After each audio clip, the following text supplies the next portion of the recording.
we know about their injuries in the secondary. They're going to have to outscore teams much the way we've talked about others. So to me, like when Tua is out there with Tyreek Hill and Jalen Waddle, they're as explosive as anybody. I'm doing actually the opposite, Peter. I am featuring him because they're going to have to score a lot of points, and they can with a healthy offensive group. Well, you've been following this whole offseason. It was weird. He said we shouldn't be giving the ball to Devon Achane. We should be giving it to Jalen Wright. Like, saying things that are really out of his wheelhouse. And yet, do you put up with it? At some point, do you say, hey, dude? There's always a breaking point, but I'm with Mike. Like, the greater the talent, the greater the tolerance, as the great Andrew Brandt says all the time. And that's what this is. That's what this is about. They understand what he is. He's the most dangerous guy in the NFL in terms of being able to win a game on one single play in the blink of an eye. Him and Saquon, there's no one else who can touch them. So, look, is it a distraction? Is it annoying as hell? Yeah, it is. Does it get to a point where, hey, look, they even may say, you know what, enough's enough. Now, I'm not saying Kansas City said that, but Kansas City, look, they were okay without him, all right? Pay him what? Exactly. So I think for here, though, in Miami, there's a much bigger picture thing going on with this football team than just Tyreek Hill. There's some other fundamental issues that Mike McDaniel needs to figure out here. And it's not just about getting the ball to Waddle and getting it to Tyreek. It's about doing what he kind of came up in the league being a specialist in, which is carving people up running the football, which this team can do when they commit to it. But no, they get kind of enamored with these perimeter players and want to throw the football all over the place. And the defensive coaches who I've talked to say, hey, look, we're locked in on what they want to do throwing the ball. And if that's what they want to do, things are going to be tough for Miami. So they're going to have to change it. There's a bigger picture problem going on here. No Armstead. They lost a lot of talent. The window could be closed for Miami. There's no question. And a lot of premium players coming off of injury. 2 years ago, they put up 70 points on Vance Joseph's defense in the Bronx. 70 points. I feel like that's been 20 years ago. Do you fear the Dolphins if you're a team like the Buffalo Bills in the AFC East? I don't, because I think they're going to self-implode, right? They have a culture problem. When you start hearing things from us or guys that have exited there saying, hey, guys are getting away with too many things. There's no structure, no discipline. When there's no discipline, I don't care how talented you are, then it's going to the wheels are going to fall off. You need who's the leaders? Who's the leaders there? Yeah, that's all fair, but the two things they can do is score points. They can rush the passer with Bradley Chubb, Chop Robinson. But see, that's the thing, though, Mike, right? Phillips coming so back? when you're talking about Chubb and you're talking about Chop, I mean, these guys have to, and Jalen Phillips, these guys have to all stay on the field. Chop has to develop into that guy. Chubb and Phillips have to make sure that they stay healthy all season long. There's so many questions surrounding this team. Really fascinating team. Jets-Packers is on Saturday night. I can't wait for that one. Bart, you can't wait, but what can't you wait about this particular matchup? Listen, they bet on Justin Fields. And listen, I've been at practice, and, we talk about how Caleb Williams is going to struggle with learning how to be under center. Well, Justin Fields as well, because they're trying to implement the Lions type of system there as well. I think they need to say, listen, understand what you have and build around it.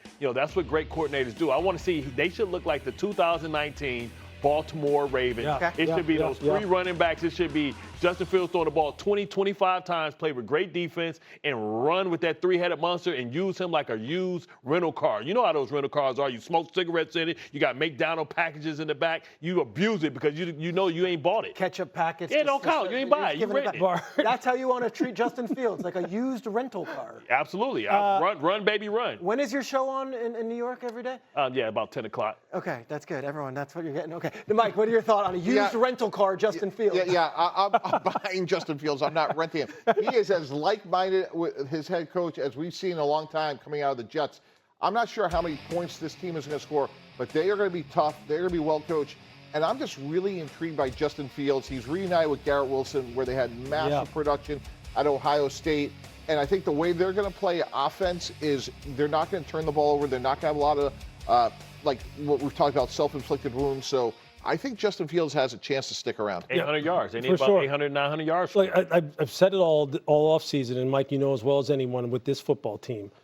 Look, Tanner Engstrand, the offensive coordinator, that is the guy who has the bright lights on him. Because really, the philosophy of this offense is pretty simple. It should be pretty, so evident to him and make your head spin. Look at all the investments they made on the offensive line. Look at the backs and look at your quarterback. You should be top 5 in the league running the football.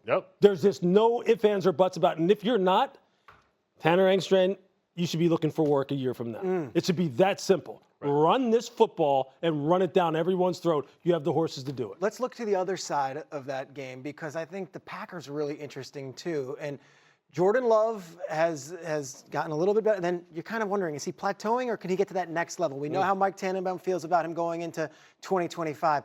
But I look at that wide receiver room. Lewis, what stands out to you? the drops. That was the problem a year ago, and that's something they need to really fix this year. They have to make sure they're hauling in the football. They had, a top 5 highest drop rate among the wide receiver position last year. You just can't have that. Romeo Doubs, you got to be able to catch the ball. Watson, you got to be able to catch the ball. They have to come through for this young quarterback, one who has mentioned already that rookie Matthew Golden has been spectacular in training camp, has been very dependable for them. And look, Jordan Love, I'm with Mike. I am a big supporter of him, and I believe he is uber talented. But as we know, quarterbacks are only good also as the people around them. And if he can get the wide receiver group, which is young and green, to come along and really develop, this team is dangerous. And they're deep at that position. This team is dangerous. They have a lot of young guys, and they're like a basketball team, different sizes, different positions. So I am not out on that Packers wide receivers room, even though they don't have that bona fide number 1. Bart, one more game for you. Commanders versus Patriots. They're doing some inter-squad practicing today. What can't you wait to see in this one? These young quarterback matchups, right? I believe they were come out of the same draft, right? Or close to it, right? Yeah, you got Jaden Daniels. Is he going to have like the sophomore slump when you think about what happened with C.J. Stroud? We thought he was going to be otherworldly. I mean, can they figure out the carry stuff, right? Can they get him satisfied? Because this team has going all in, and they have a unique window, just like the Seahawks had, the Texans had, to be able to win with a quarterback where you can go out and get hired guns, you can get mercenaries. They have an opportunity, a 5-year window before they have to make him the highest paid player in the NFL as well. So can they take advantage of that? And also the Vrabel effect. Can Josh McDaniels do something with Drake May? They spent a lot of money in the offseason. They won the offseason. They spent a lot of money. They needed to spend a lot of money. But can Vrabel be the right guy? I'm wondering if Adam Peters, the GM of the Commanders, is watching us all week and watching us talk Micah and talking about Jerry and saying, okay, good, because that takes the spotlight off of us. Because honestly, this situation's almost as concerning that Terry McLaurin still has been signed. But this is a front office that's batted 1,000 since they've been there. They sure have. Terry McLaurin's under contract. He's going to be a free agent.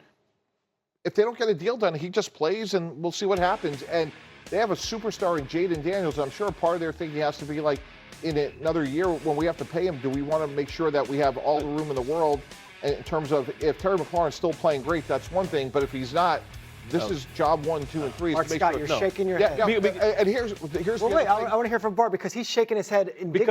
Because we have to be consistent. We talk about why Micah Parsons deserves his money. Right, he deserved his money because he's exceeded his contract. Like Scary Terry, the thing you talk about speaking to your locker room, don't go pay a guy like Debo to come here and give him money. And I've been here during the bad years. I've been sitting up here playing with who knows who of quarterbacks, basically playing with glorified cones with jerseys on. And then you treat me like that? No. Like just because I'm at the age of 30? What message are you sending to your locker room that way? He's not even 30 yet. Right, but what message are you sending? No, I've been a good soldier. Hey, man, I have been. You going to pay Debo? Or do you pay him future performance and say, I'm not paying him? But you know what? See, that's the argument that would be made. I know everyone says, pay the man. Of course it is. Of course it's about future performance. No one talks about that more than me. It is about future performance. But I think sometimes, like, we try to fight this boogeyman about that 30-year-old mark. Yeah, correct. And we sometimes kind of over-exaggerate this as if every single guy who hits 30 How's Mike Evans looking? Is just going to drop off a cliff and he's not going to be, worthy of getting the kind of extension that pays him more in line with what guys who are producing at his level is right now. Look, I think the $30 million per year level is fair for Terry McLaurin. Yes. If he's not at that level, he is underpaid. It's as simple as that. He deserves it for staying and being a good soldier, not trying to run out of town. He could have ran out of town after year 3. He deserves it because he's still a good player. Yeah, I would pay him, but Lou, you said this an hour ago. Like, some decisions are hard, some are easy. Paying Micah is really easy. I would pay Terry McLaurin, but there is a limit because you could find receivers, guys. Keenan Allen went back, to use your line, he was a rental of the 1 year. But you're right. Mike, you know what? I'll just take that. I'll take that to another level. I think it's easy for me to kind of come up with a fair value for him. Right. Okay. But it's hard. Like, it's going to be hard to get this deal done because maybe Terry doesn't see it that way. With Micah, you're probably willing to make more concessions and like really extend yourself and go, hey, look, I'll do whatever it takes. With Terry, there is a cutoff. That's what makes this a little bit different. No doubt. I've been here. We're going to call you blank check Bart? No, I've been here, man. He went through the lean years, man. He went through the hard part. He didn't run. You're talking past tense. Right. But there's a limit. Let's Let's go. We got plenty more to talk about. Contract negotiations come up. This is it. Bart Scott wants to represent. I want all the money. McLaurin in the room. We've got some great conversations coming up about Joe Burrow, who is going to play in the preseason and whether he should or shouldn't. But first, some sneaky Hembo. Louis Riddick, who is the only quarterback to average more passing yards in the playoffs than Matthew Stafford, who's played in a minimum of 10 games. The only quarterback to average more passing yards. Think it over, boys. After this, we get our